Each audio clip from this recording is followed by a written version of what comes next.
లాస్టే కూడా డిమాండ్. ఒక్క నిమిషం కూడా కరెంట్ కట్ లేకుండా, అంటే దాదాపు 2000 మెగావాట్ల పైబడి పీక్ డిమాండ్ వస్తే కూడా కాంగ్రెస్ ప్రభుత్వం ఒక్క కరెంటు కట్ కూడా లేకుండా సంపూర్ణంగా కరెంటుని ఈ రాష్ట్రంలో ఇవ్వగలుగుతుందంటే అది కాంగ్రెస్ పార్టీ యొక్క పాలన, ఆ పాలన సంబంధించినటువంటి అనుభవం. ఇటువంటి పరిస్థితి భవిష్యత్తులో కూడా ఇంకా పెరగడానికి అవకాశం ఉంది ఈ రాష్ట్రంలో. ఎందుకు అవకాశం ఉందంటే ఈ రాష్ట్రంలో ఉత్పత్తి రంగాన్ని పెద్ద ఎత్తున పెంచడం కోసం ఈ రాష్ట్ర ప్రభుత్వం ప్రణాళిక తయారు చేస్తాం. హైదరాబాద్ నగరం చుట్టూ outer ring road triple R, Hyderabad నగరంలో మూసీ నదికి సంబంధించిన రిజర్వేషన్, అలాగే ప్రతి జిల్లాల్లో ఒక ఉత్పత్తి రంగాన్ని పెంచుతూ భవిష్యత్తులో పెద్ద ఎత్తున ఈ రాష్ట్ర యొక్క ఆర్థిక పరిస్థితిని బాగుపరచడానికి కావాల్సిన ఉత్పత్తి రంగాన్ని బాగా పెంచాలనేటువంటి ఆలోచనతో ప్రణాళికలు తయారు చేసుకుని ముందుకు పోతా ఉన్నాం. కాబట్టి భవిష్యత్తులో అవసరమైనటువంటి విద్యుత్ రంగానికి సంబంధించి 2029-30 నాటికి 2050 నాటికి అంచనాలు వేసుకొని దానికి కావాల్సిన ఉత్పత్తి రంగాన్ని పెద్ద ఎత్తున ముందుకు తీసుకొని పోతా ఉన్నాం. 2029-30 నాటికి ఈ రాష్ట్రంలో ఉన్నటువంటి థర్మల్ పవరే కాకుండా రెన్యూవబుల్ ఎనర్జీతో, గాలితో, సూర్యుడితో, నీటితో ఉత్పత్తి అయ్యేటువంటి విద్యుత్తును కూడా మనం తయారు చేసుకోవాలని చెప్పి విండ్ పవర్ ని, సోలార్ పవర్ ని, అట్లాగే ఫ్లోటింగ్ సోలార్ ని, పంప్ స్టోరేజ్ ని, రకరకాల సంబంధించిన విద్యుత్ ఉత్పత్తిని దాదాపు 20,000 మెగావాట్లు 2029-30 నాటికల్లా తయారు చేయాలనేటువంటి ఆలోచనతో ఒక ప్రణాళికాబద్ధంగా మనం ముందుకు పోతా ఉన్నాం. అంటే పొల్యూషన్ లేనటువంటి విద్యుత్తును కూడా మనం ఈ రాష్ట్రానికి అందించడమే కాదు, ఆ అందించడం ద్వారా ఇక్కడ ఉత్పత్తి జరిగేటువంటి వస్తువులకి ప్రపంచవ్యాప్తంగా డిమాండ్ ఉండేటట్టుగా కూడా చేస్తా ఉన్నాం. ఇది విద్యుత్ రంగానికి సంబంధించినటువంటి అంశం.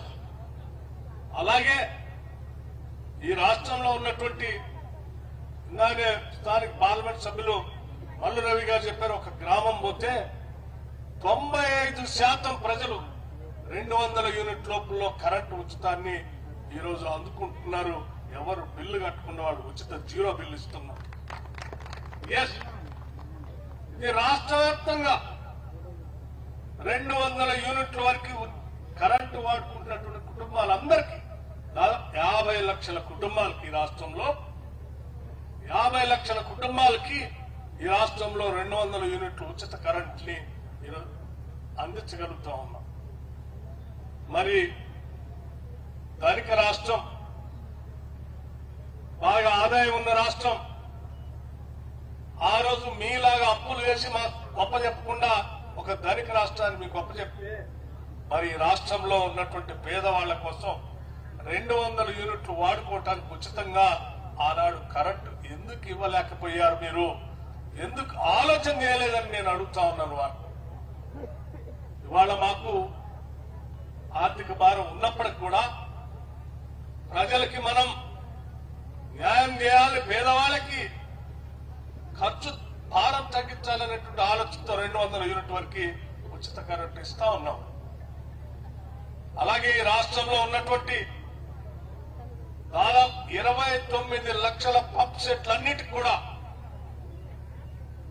29 లక్షల పంప్ సెట్లకి, అగ్రికల్చర్ వ్యవసాయానికి సంబంధించిన పంప్ సెట్లన్నిటికీ కూడా ఈరోజు ఉచితంగా ఇచ్చేటువంటి కరెంటు సంబంధించినటువంటి డబ్బుని రైతుల పక్షాన ఈ ప్రభుత్వం ప్రతి నెల డిస్కమ్కి డబ్బులు కడుతూ సంవత్సరానికి 12,500 కోట్ల రూపాయల రైతుల పక్షాన కరెంటు శాఖకి డబ్బులు కడతా ఉన్నాం. ఇది రాష్ట్ర ప్రభుత్వం రైతుల పక్షాన నిబద్ధతతో చేస్తున్నటువంటి పని. అలాగే ఈ రాష్ట్ర ప్రభుత్వం ఇంకొక ఆలోచన కూడా చేసింది.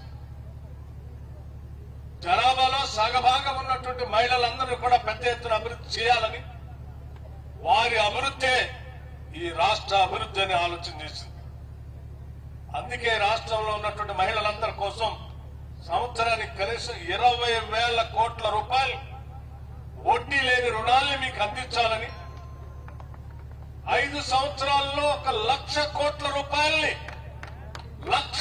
రూపాయల్ని మహిళలకి వడ్డీ లేని రుణాల్ని అందించాలనే లక్ష్యంతో మనం ముందుకు పోతా ఉన్నాం.